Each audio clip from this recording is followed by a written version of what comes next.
Hello guys, welcome to our channel stock market for dummies. तो आज हम लोग क्या करेंगे। हम लोग ने दो स्टॉक्स डिस्कस करे थे 17th को, जो 18th को ट्रेड करने थे। तो पहले हम लोग वो स्टॉक्स पे जाएंगे और देखेंगे उनका क्या हाल था। उसके पहले भी हमने काफ़ी सारे स्टॉक्स डिस्कस करे हैं इतने दिन में। कुछ स्टॉक्स ने अपना टारगेट हिट किया है और कुछ स्टॉक एक आध दो ने स्टॉप लॉस भी हिट किया है। तो लेकिन प्रॉब्लम ये हो रहा है कि कुछ अपने दोस्त हैं, सब्सक्राइबर्स हैं, जो बोल रहे हैं कि वो प्रॉफिट बुक नहीं कर पा रहे हैं, बिकॉज़ उनका ऐसा है कि वो इंट्राडे करने जा रहे हैं, होल्ड नहीं कर सकते। बिकॉज़ फॉर एग्जांपल जैसे अभी सेल का सिग्नल है तो वो होल्ड नहीं कर सकते, राइट? वो उनको इंट्राडे करना है। ऑल्दो सेल होल्ड कर सकते हैं, लेकिन जिन प्रोडक्ट्स में कर सकते हैं वो प्रोडक्ट्स हमने अभी तक डिस्कस नहीं किए हैं, तो अपने सारे सब्सक्राइबर्स को नहीं पता फ्यूचर्स एंड ऑप्शंस के बारे में। ठीक है, अभी हम लोग सब कैश में ट्रेड कर रहे हैं। तो इंट्राडे प्रॉफिट बुक करना प्रॉब्लम हो रहा है और एग्जैक्टली कौन से लेवल पे प्रॉफिट बुक करना है ये नहीं पता चल रहा है। तो आज हम लोग वो थोड़ा डिस्कस करेंगे उसके बारे में कि क्या हुआ। ठीक है, तो दो स्टॉक्स है 17 के, पहले वो देखते हैं। और एक चीज़, हम लोग को बेसिकली चार्ट देखना रहता है। ठीक है, जब ट्रेडिंग करते हैं तो ऐसा नहीं है कि सिर्फ प्राइस देख रहे हैं। जैसे काफ़ी यूजर्स वो देख करते हैं, मोबाइल में प्राइस देखते हैं और प्राइस देख के अपने मतलब रैंडमली ऑर्डर डालते हैं, रैंडमली से एग्जिट मारते हैं। तो वैसा नहीं करना है आपको। बगैर चार्ट देख के आप ट्रेडिंग नहीं कर सकते। तो अभी आप पूछोगे कि अरे हम लोग फिर मोबाइल पे करते हैं, बाहर रहते हैं, तो चार्ट कैसे देखेंगे?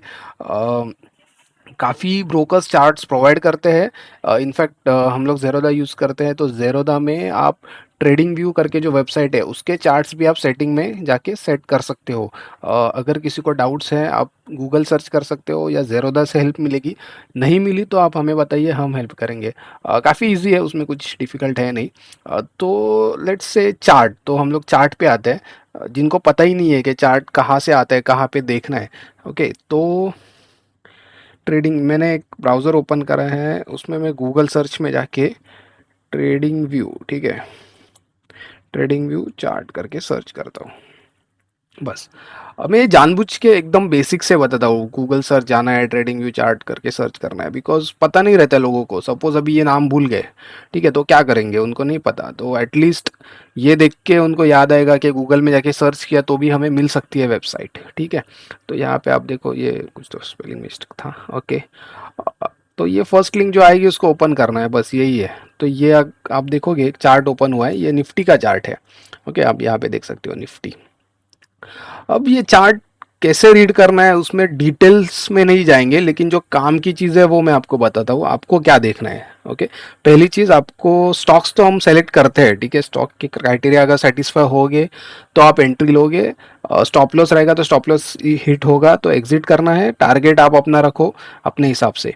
ठीक है, वैसे तो पोजिशनल टारगेट्स देते हैं, बट अगर इंट्राडे कर रहे हैं तो ऐसा नहीं होगा हर बार इंट्राडे टारगेट हम शेयर करते हैं, बिकॉज कभी कभी ऐसे हो सकता है कि मूवमेंट नहीं मिलने वाली हो, और मिल भी सकती है, वो तो कोई बोल नहीं सकता क्या रहेगा। हम लोग सेफ साइड के लिए इंट्राडे टारगेट्स नहीं देते। ठीक है, लेकिन अगर आपको इंट्राडे करना है तो आप क्या करोगे? ये सबसे पहले ये चार्ट ओपन करना है, ये जो मैंने ओपन किया है, ये आप मोबाइल पे भी कर सकते हो वैसे।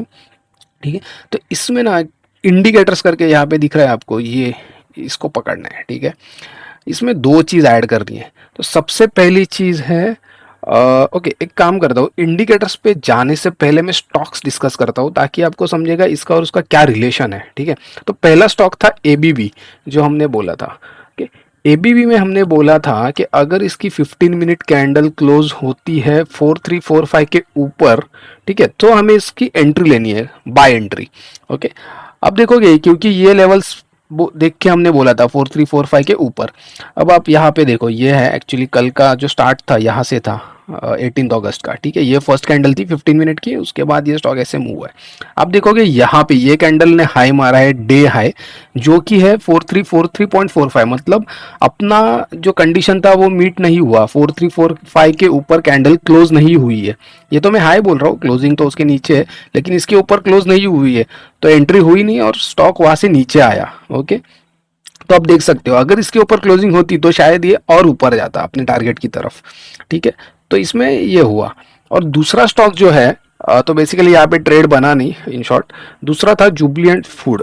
ठीक है, जुबलिएंट फूड में क्या हुआ था, हमने बोला था कि इसको सेल करना है, इसमें कुछ मैंने बोला था कि इसमें कुछ ऐसा कंडीशन नहीं है 5 मिनट 15 मिनट कैंडल के बारे में, इसको सीधा सेल कर दो 478 एंड 480 के बीच में, ठीक है।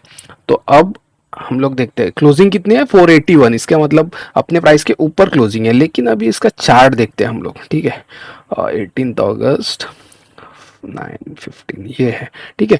ये देखो, जैसे ही मार्केट खुला ये सीधा नीचे गिर गया और इसका हाई जो था, मतलब ये ओपन ही हुआ है अराउंड 478, ठीक है। तो जैसे ओपन हुआ इसको सेल करना था, इसने अपना लो बनाया है अराउंड 470, ठीक है। तो 478 से 470 गया, ओके। इसका मतलब 8 रुपया यहाँ पे मिल रहा था अपने को, ठीक है। उसके बाद ये जो रिकवर हुआ है ये अपने प्राइस के ऊपर चला गया, ओके। उससे हमें कुछ लेना देना नहीं है, ओके। पोजिशनल में लेना देना है, लेकिन पोजिशनल में अपना स्टॉप लॉस हिट नहीं हुआ है, बिकॉज अपना 490 का स्टॉप लॉस था डेली क्लोजिंग के बेसिस पे। तो अगर आपने पोजिशनल लिया है तो इट इज़ ओके, लेकिन इंट्राडे जिनको करना था वो तो 8 रुपया तो बहुत होता है, 8 रुपये का प्रॉफिट आप इजीली निकाल सकते थे, ओके। ठीक है, अब देखते हैं कि एग्जैक्टली हुआ क्या। तो अब मैं जाता हूँ इंडिकेटर्स पे, जो हमें,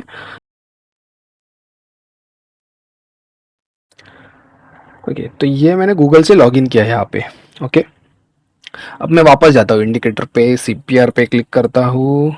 जैसे मैंने बोला ये सेलेक्ट करना है गोमती शंकर वाला, ठीक है। अब ये सेलेक्ट करते ही देखो यहाँ पे पूरा चार्ट भर गया, ठीक है। लेकिन हम लोग ये इतना सारा चीज़ नहीं देखेंगे, हम लोग यहाँ पे जाएंगे। यहाँ पे अगर आप होवर करके, होवर यानी कि ये जो कर्सर रहता है उसको उसके ऊपर लेके जाओगे, यहाँ पे जो लिखा है लेफ्ट साइड में आप देख सकते हो, यहाँ पे ये मेरा कर्सर है, ठीक है। ये जो है सेकंड वाला बटन, इसमें सेटिंग्स लिखा है, इस पर क्लिक करो आप। सबसे पहले इनपुट्स पे जाओ, ठीक है। इसमें हम लोग क्या करेंगे, डेली पीवोट्स अपने को देखने हैं, कल के पीवोट्स नहीं देखने हैं, ठीक है। वीकली रखते हैं, डेली और वीकली ये छोड़ के बाकी सारे ऑप्शंस आप अनटिक करो, ठीक है। ये सब अनटिक कर दिए। अब मैं जाता हूँ स्टाइल पे, ये आप अपने हिसाब से कर सकते हो, बट ये मैं आपको जो बेसिक जितना चाहिए उतना बोल रहा हूँ, ठीक है। डेली पीवोट चाहिए, BCTC R1 R2 R3 नहीं चाहिए, बहुत ज़्यादा हो जाएगा, R4 भी नहीं चाहिए, S1 S2 रखते हैं, S3 S4 नहीं चाहिए, टुमारो का तो कुछ भी नहीं चाहिए हमें, ठीक है। कल का भविष्यवाणी नहीं करनी है, ओके। वीकली पीवोट रखते हैं यहाँ पे, बस बाकी कुछ नहीं। तो हमने क्या क्या चीज़ें रखी है, ये सारे नीचे के जो है इसको सब अनटिक कर देता हूँ मैं, ये सब नहीं देखना है, ओके। मतलब बहुत ज़्यादा भी कचरा नहीं होना चाहिए वहाँ पे चार्ट पे। तो हम लोग सिर्फ डेली और वीकली का एक चीज़ देखेंगे। तो डेली में हम लोग 2 लेवल के सपोर्ट और रेजिस्टेंस देखेंगे अलोंग विथ पीवोट, और एक वीकली पीवोट देखेंगे। तो आप ये ऐसी सेटिंग कर लो, ठीक है। ये चलेगा, प्रेसिजन ये चलेगा, ठीक है। अब इसमें ये कलर्स भी चेंज करो, बिकॉज हमने को डिफ्रेंशिएट होना चाहिए, बराबर। तो पीवोट जो है मैं उसको अभी जैसे यूजुअली ब्लैक कर देता हूँ, ठीक है। यहाँ पे ब्लैक कर दिया। डेली BCTC है वो ब्लू, ठीक है, चलेगा। R1, अब R1 होता है रेजिस्टेंस, राइट। तो इसको अपन रेड करते हैं ताकि समझेगा भाई यहाँ पे कुछ तो प्रॉब्लम है, ठीक है। सपोर्ट को हम लोग ग्रीन करते हैं, ये मतलब इन्होंने जो दिया है उसका उल्टा कर रहे हैं अपन, ताकि ये आप अपने हिसाब से करो, जैसे मैंने बोला ऐसा कुछ ज़रूरी नहीं है। मैं जो सेलेक्ट कर रहा हूँ वही आपको करना है, ठीक है। ये ब्लू या जो भी रखना है रखो। अब मैं इसको ओके करता हूँ, फाइन। अब देखोगे ये चार्ट थोड़ा चेंज हो गया है, change in the sense chart वही है, मतलब कैंडलस्टिक पैटर्न तो वही है, लेकिन इसमें कुछ एडिशनल चीज़ें आ गई है जो आपने काम की है। अब आप देखोगे बहुत सारे लोगों को सवाल आता है कि अरे हमने ये स्टॉक ऐसा ऊपर नीचे क्यों कर रहा है, मतलब इधर गया फिर इधर से वापस उधर गया, हम लोग कहाँ पे एग्जिट करेंगे, बराबर। तो वो दिखाने के लिए मैं आपको यहाँ पे लेके आया हूँ, ठीक है। अगर आपने ये जुबलिएंट फूड सेल किया होता, जैसे हमने डिस्कस किया था, तो पता चलता कि आपको ये जो टारगेट है इंट्राडे अगर हम लोग कर रहे हैं, मतलब आपको अगर इंट्राडे करना होता तो पहला तो 475 आपका टारगेट था। ये देखो ये जो लेवल है, ठीक है, इसका जो वैल्यू है ना वो यहाँ पे ऊपर दिखता है। मैंने कर्सर यहाँ पे लेके गया, बट आप अगर ऐसे देखोगे ना तो 475.13 है उसका वैल्यू, ठीक है। और ये नीचे वाले का जो वैल्यू है, सपोर्ट 2 है, इसका वैल्यू है 471.97। तो ये दो आपके टारगेट से इंट्राडे के लिए, बस खत्म, इससे ज़्यादा रुकना ही नहीं है, ठीक है। आप आधी क्वांटिटी यहाँ पे एग्जिट करो, आधी यहाँ पे एग्जिट, या पूरी इसके लिए एग्जीक्यूट करो अगर कंफर्मेशन है कि ज़्यादा बियरिश है। आप देखोगे तो यहाँ पे ये थोड़ा कंसोलिडेट होने के बाद सपोर्ट लेके वापस ऊपर चला गया और फिर R1 से वापस नीचे आया। तो कभी भी याद रखना, कोई भी स्टॉक ऐसे मूव होते रहता है, ऐसा नहीं होता है कि एक ही डायरेक्शन में जा रहा है ऊपर या नीचे। हो सकता है कभी कभी ऐसे होता है कि एक डायरेक्शन में बहुत बड़ी मूवमेंट आई है, बट यूजुअली वैसे नहीं होता। यूजुअली ये ऊपर नीचे मूव करते रहेगा ये जोन में, ठीक है। तो आपको यहाँ से हेल्प मिलेगी, ठीक है। दूसरा, इसके पहले हम लोग ने ए बी भी डिस्कस किया था, उसका भी एक चार्ट देख लेते हैं। अब ए बी वी पे आप देखोगे ना, वैसे तो ये अपना एंट्री इसने मतलब ट्रिगर नहीं हुआ था, और ट्रेड तो नहीं करना था हमें, लेकिन आप देखोगे ये एग्जैक्टली इसका जो R1 है वहां से नीचे आया। आप समझ सकते हो, देखो ये हाई 43-43 था, और इसका R1 जो है ना ये 43-45 था, ठीक है। ऑलमोस्ट उसको टच, मतलब यहाँ पे दिख रहा है ऐसे टच किया, बट एक्चुअली वो नंबर थोड़े ऊपर था, और अपना भी 43-45 का के ऊपर क्लोजिंग पे एंट्री था। ओके, तो लेट्स से अभी आपने सपोज एंट्री लिया होता और आपका इंट्राडे टारगेट रहता था, तो आप क्या करते थे? लेट्स से इसके ऊपर एंट्री लिया आपने, तो आपका टारगेट क्या होना चाहिए था? ये होना चाहिए था 43.77। ओके, मतलब आप इसके ऊपर के लिए रुकते थे तो पता नहीं, तो आप पहले से सेल ऑर्डर्स यहाँ पे डाल के रखो। यहाँ पे आप बाय कर रहे हो ना, तो यहाँ पे पहले से सेल ऑर्डर डाल के रखो ये प्राइस पे, क्योंकि बाकी लोगों ने डाल के रखा है, वो उधर से तो नीचे आ सकता है। अगर इसके ऊपर भी गया तो फिर और भी टारगेट्स है वैसे ऊपर, लेकिन ये इंट्राडे के लिए क्या करना है वो आपको मैं यहाँ पे समझा रहा हूँ, ठीक है। कूल।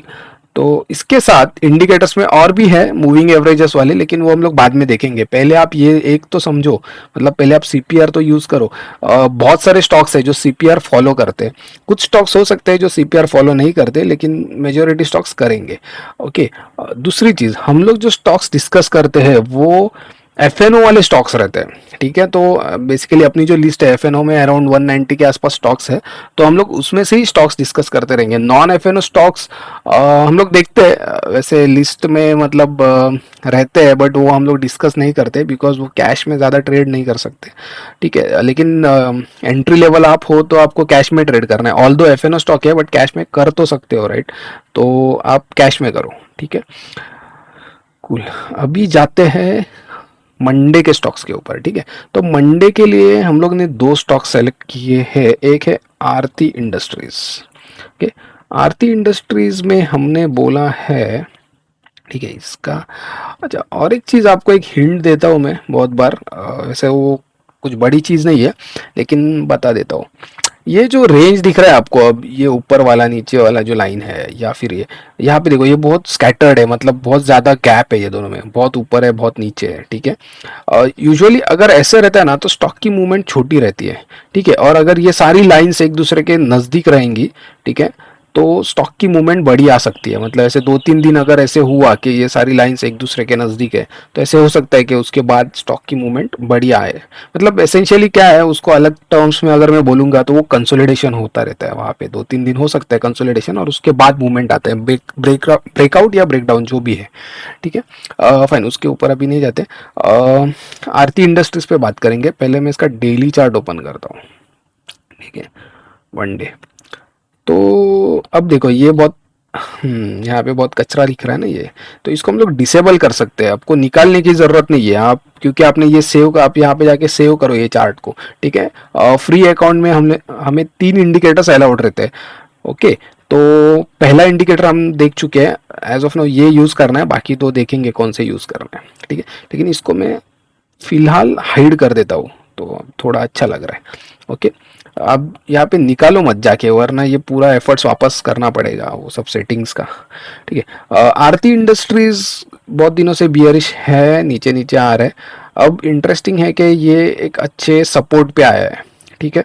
ये या तो बाउंस करेगा या तो नीचे जाएगा, दोनों में से कुछ तो एक होने वाला है। हम लोग सोच रहे हैं इसको बैटिंग करे नीचे जाए, ठीक है, मतलब ये शायद नीचे जा सकता है। ओके, लेकिन कब? अगर इसने ये वाला जो लेवल है ये ब्रेक किया, ठीक है। तो ये जो है ना, इसका लो क्या था, आप यहाँ पे अगर देखोगे 445, तो अगर अपनी 15 मिनट कैंडल 445 के नीचे क्लोज होती है, ओके, तो इसको सेल करेंगे। अब सेल करेंगे, अब इसका वीकली चार्ट ओपन करता हूँ मैं, ठीक है, 1 वीक। ये देखो, ये एक्चुअली ये वही लेवल है, ओके, वीकली चार्ट पे। तो ये काफ़ी दिन से गिर रहा है स्टॉक, ओके। इसके बाद ये और थोड़ा नीचे आ सकता है, तो अपना टारगेट वैसे तो अराउंड 400 का टारगेट है इसमें, ठीक है, लेकिन टाइम फ्रेम बड़ा है, मतलब 10-12 दिन लग सकते हैं ये नीचे जाने में। अगर ये बियरिश कंटिन्यूएशन में रहा तो ऊपर गया तो मतलब वो फिर बाउंस करेगा थोड़ा, फिर वापस नीचे आएगा, ठीक है, अनलेस प्रॉपर बुलिश हो जाए। ठीक है, आप ये देखो, ये जो पैटर्न दिख रहा है, ये ऊपर जाता है नीचे जाता है, ये ऐसे पैटर्न में ये गिरता है। तो ऐसे हो सकता है कि यहाँ से थोड़ा ऊपर जाए फिर वापस नीचे आए, ठीक है। लेकिन हम लोग एंट्री कब ले रहे हैं, अगर ये कल 445 के नीचे 15 मिनट की क्लोजिंग देता है तो, ठीक है। अगर इसके ऊपर गया तो वैसे हम लोग एंट्री नहीं लेंगे इसमें। ओके, बिल्कुल। तो अपना स्टॉप लॉस इसमें रहेगा अराउंड, लेट से अगर इसकी डेली क्लोजिंग 460 के ऊपर आती है तो हम लोग इसको एग्जिट करेंगे, अदरवाइज 400 के टारगेट के हिसाब से हम लोग इसको होल्ड करेंगे 10-12 दिन के लिए। लेकिन अब सवाल वो है कि जो कैश में ट्रेड कर रहे हैं वो कैसे होल्ड करेंगे, राइट। तो वो नहीं कर पाएंगे एक्चुअली। आपको इसको होल्ड करना है तो आपको या तो फ्यूचर्स में ट्रेड करना पड़ेगा या आपको ऑप्शंस में ट्रेड करना पड़ेगा, जो हमने अभी तक लर्निंग सीरीज में नहीं किया है, ठीक है। तो स्टडी करो, मतलब ज़रूरी नहीं है ना ट्रेड करना, आप देखो कैसे मूवमेंट हो रही है। अभी मैंने कुछ डिस्कस किया, राइट, ये ऊपर जा सकता है, नीचे जा सकता है, ऊपर जाके नीचे आ सकता है। तो ये ऐसे हो सकता है कि यहाँ से थोड़ा बाउंस ले, ठीक है। ये जो है ये लेवल ऐसा, मतलब एक अगर यहाँ पे मैंने एक ट्रेंड लाइन बना दी तो यहाँ पे ऊपर जाएगा और वापस नीचे आएगा, कुछ भी हो सकता है। तो इसको स्टडी करते हैं हम लोग, ठीक है। दूसरा स्टॉक है टाटा केम। टाटा केम, और अगर आप इंट्राडे कर रहे हो बाई चांस उस पर, तो सीपीआर का यूज़ करना मत भूलिए, मतलब सीपीआर यूज़ करके आप स्टॉप लॉस टारगेट इंट्राडे के लिए ये करिए, ठीक है। इसका हम लोग डेली चार्ट पे जाते हैं, 1 डे। ओके, ये अब ये जो है ये वापस अपने, देखो यहाँ पे अगर मैं एक ट्रेंड लाइन बनाता हूँ, ये जो है सपोज, ठीक है, ये ट्रेंड लाइन बनाई मैंने, तो ये क्या करेगा, अभी इधर से सपोर्ट लेके ऊपर जाने की कोशिश करेगा ये ट्रेंड लाइन पे। एक तो ले लिया, मतलब अगर ये कैंडल देखोगे ट्रेंड लाइन पे इसने सपोर्ट लेके ग्रीन क्लोजिंग दी है, लेकिन कंटिन्यू भी होनी चाहिए बराबर, होपफुली कंटिन्यू होगी ये, ठीक है। अगर इसके नीचे आता है तो एग्जिट करना पड़ेगा, लेकिन हम लोग इसको बाय करेंगे तो 995 और 1000 के बीच में इसको बाय करेंगे, ठीक है। अगर इसकी डेली क्लोजिंग 985 के नीचे होती है तो एग्जिट करेंगे, अदरवाइज अपने टारगेट रहेंगे 120, मतलब थोड़ा बड़ा टारगेट भी रह सकता है इसमें, 120, 150 और 170, ऐसे 3 टारगेट्स हमने सेलेक्ट किए। ओके, तो और वो भी हमने बताया था पुराने वीडियो में कि टारगेट 3 के लिए रुकना नहीं है, आप टारगेट 1 पे एग्जिट करो 70% क्वांटिटी, टारगेट 2 पे 20% एग्जिट करो, और टारगेट 3 के लिए 10% रखो, बिकॉज वो ज़रूरी नहीं है हिट होगा। ऐसे हो सकता है कि टारगेट 1 से स्टॉक वापस नीचे आए। Okay, cool. तो आज के लिए इतना ही। आई होप आपको सीपीआर का पॉइंट समझा रहेगा। ये जो है मैं इसको एनेबल करता हूँ, वापस एक बार आपको दिखाता हूँ 15 मिनट्स पे। ये देखो, ठीक है, इसकी मूवमेंट भी देखते हैं। यहाँ पे देखो ये नीचे जाके ऊपर आया है, ये देखो। आपको और एक प्रूफ चाहिए तो यहाँ पे हम लोग प्रूफ देख सकते हैं कि इसने सपोर्ट 2 से सपोर्ट लिया कल। ट्रेंड लाइन तो है बट और भी, मतलब डेली बेसिस पे, इंट्राडे बेसिस पे, सॉरी, इसने यहाँ पे सपोर्ट लिया है, तो ये आपको फॉलो करना है। ओके, और ये वीकली है, यहाँ पे वीकली जो पिवोट है ये भी एक सपोर्ट रेजिस्टेंस का काम कर सकता है। अब इसमें सपोर्ट बनेगा या रेजिस्टेंस बनेगा कैसे पता चलेगा, जब ये नीचे से ऊपर जा रहा है तो ये रेजिस्टेंस है इसके लिए, ठीक है। अगर उसके ऊपर क्लोजिंग देता है और उसके ऊपर बहुत देर टिक के फिर ट्रेड करता है ऊपर, ओके, उसके बाद क्या होगा, ऊपर से नीचे आएगा, तो जब नीचे आएगा तो वो एज ए सपोर्ट एक्ट करेगा, ठीक है। ये काफ़ी सारे आपको यूट्यूब वीडियोस में मिल जाएगा ये, मतलब जो मैंने अभी बताया, और हम लोग जो लर्निंग सीरीज में करेंगे वो अलग है, तो वहाँ पे हम लोग थोड़ा ये डिटेल में वापस एक बार मैं एक्सप्लेन करूँगा, बिकॉज ये वीडियो एक्चुअली अपना kind of stocks for trading tomorrow वाला वीडियो है, तो इसमें ज़्यादा डिटेल में नहीं जाएंगे। Okay, cool, thank you.